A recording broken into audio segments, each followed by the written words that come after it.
Right, so first I'm going to enter the BIOS setup program, and on my machine you do this by pressing delete at startup.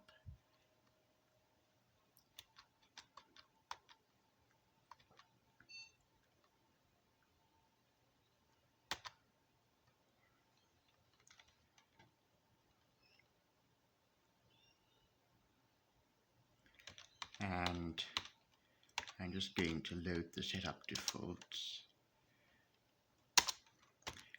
with the exception that I prefer having the CD-ROM drive higher in the boot order than the hard drive. Right, I'm going to exit saving changes, and just before I restart I'm going to put my Windows 98 boot disk in the floppy drive.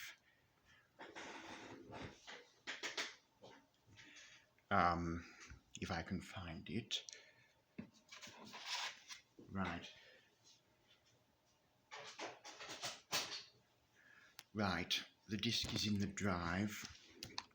I'm going to hit enter on that.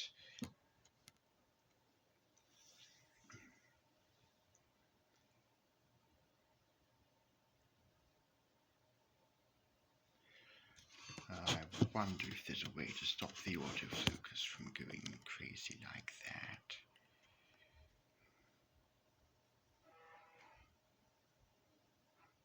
Well,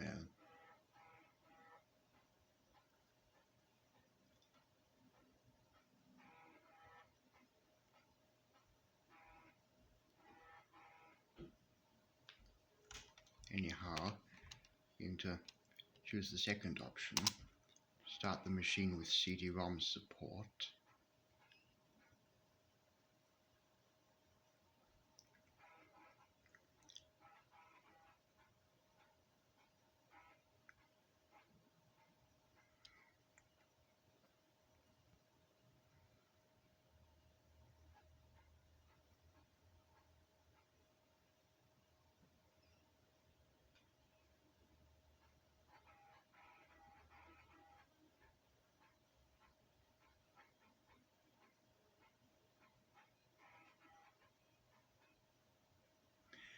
And then I'm going to run the fdisk program to partition the hard drive.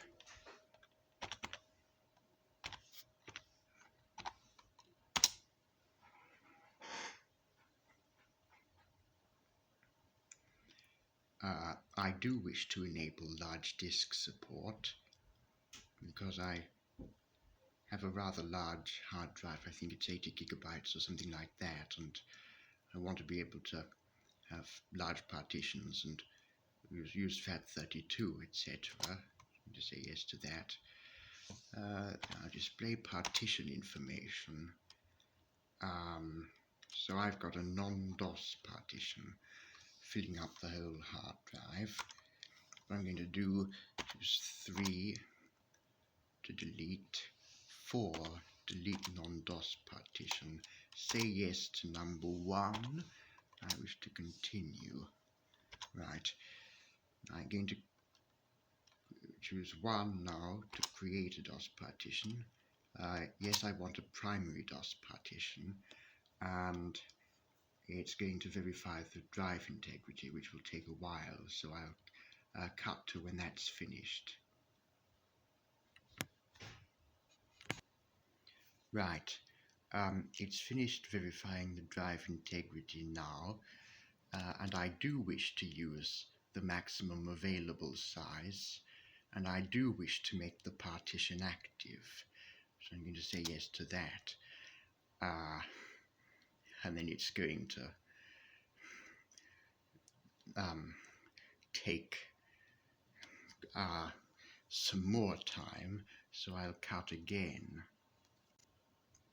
Right, and then now it's going to tell me that I have to restart the machine, so I'm going to press escape and hit Control-Alt-Delete.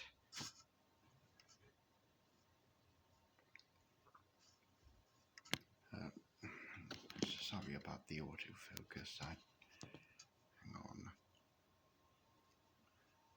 Try and see if I can get it to settle down.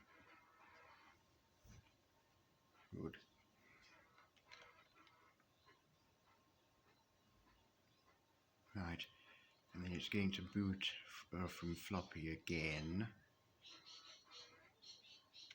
I'm going to choose the second option again, start computer with CD-ROM support.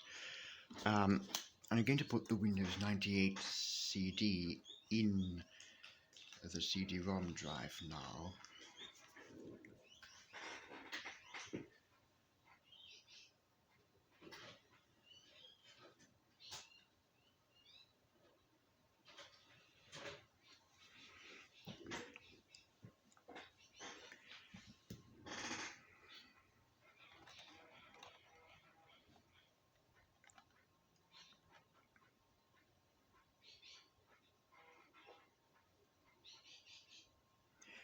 And so now we can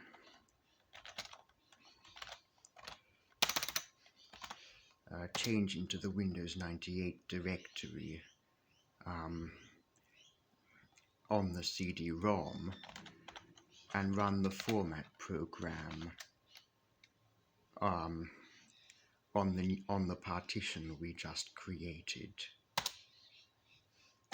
Yes, and that is going to take a long time, so I will cut here. Right. Now that that's finished, I'm not going to set the volume label now. I'll set it later when Windows is installed. Because if I set it now, it'll end up being in all capitals. So what I'm going to do now is make the Windows directory ahead of time, change into it, make as a subdirectory of it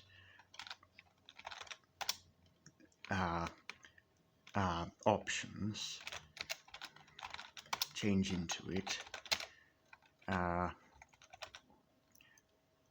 make subdirectory cabs inside that and change into there. Then I'm just going to copy d:** and this works because on the D drive I am in the current working directory on the D drive is Win98, where the install files are, and that's going to copy away. Right, and now I'm going to remove the CD-ROM from the drive.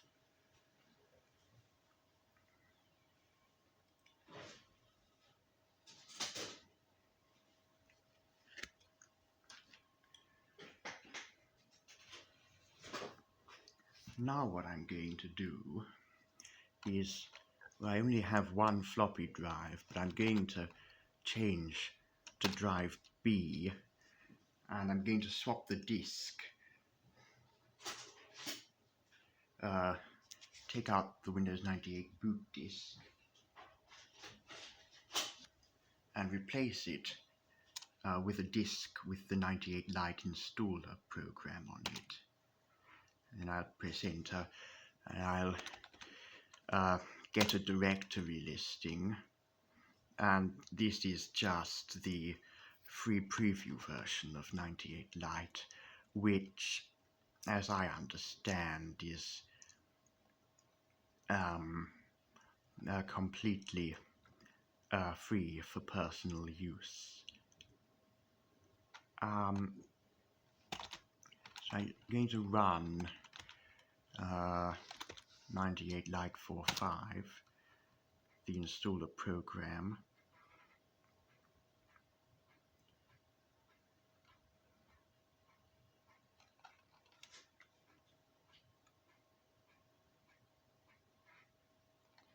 To continue here, to hit install, and I'm going to tell it where I've put the setup files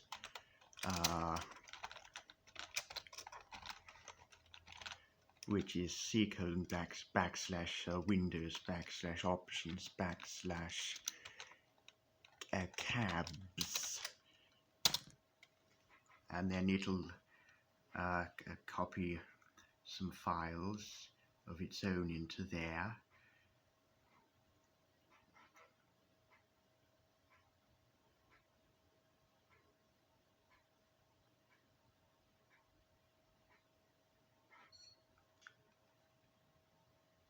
And going to press any key to continue.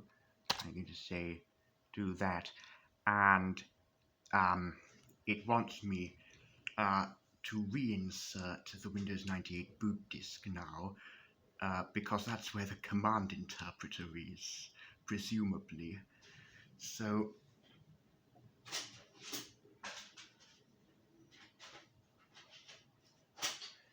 I'll swap the disk and press a key.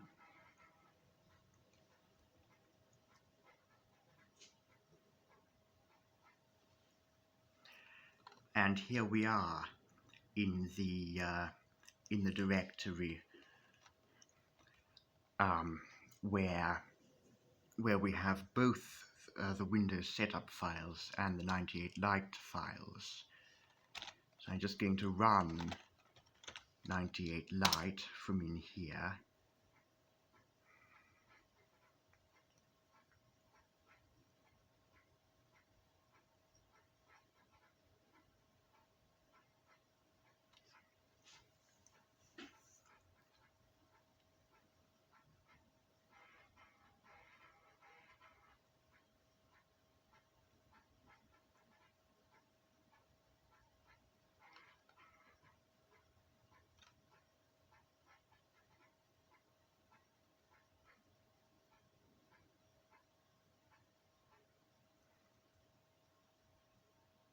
And going to press a key to continue.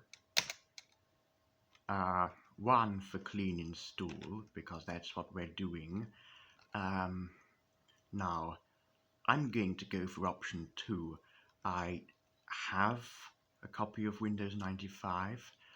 I like having the Windows 95 Explorer, but in my opinion, it just breaks compatibility with too many programs. So I'm going to choose option 2, which should keep enough. Well, I mean, it basically strips down the webby shell to something more palatable, but it keeps it there. So applications that depend on it can use it. So I'm going to go for option 2.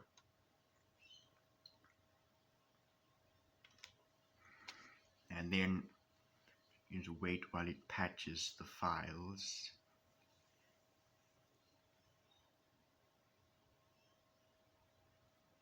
I'm going to press a key to continue. I'm not going to pay at the moment. And now it started the actual Windows setup program, which wants to run scan disk, so I'll let it.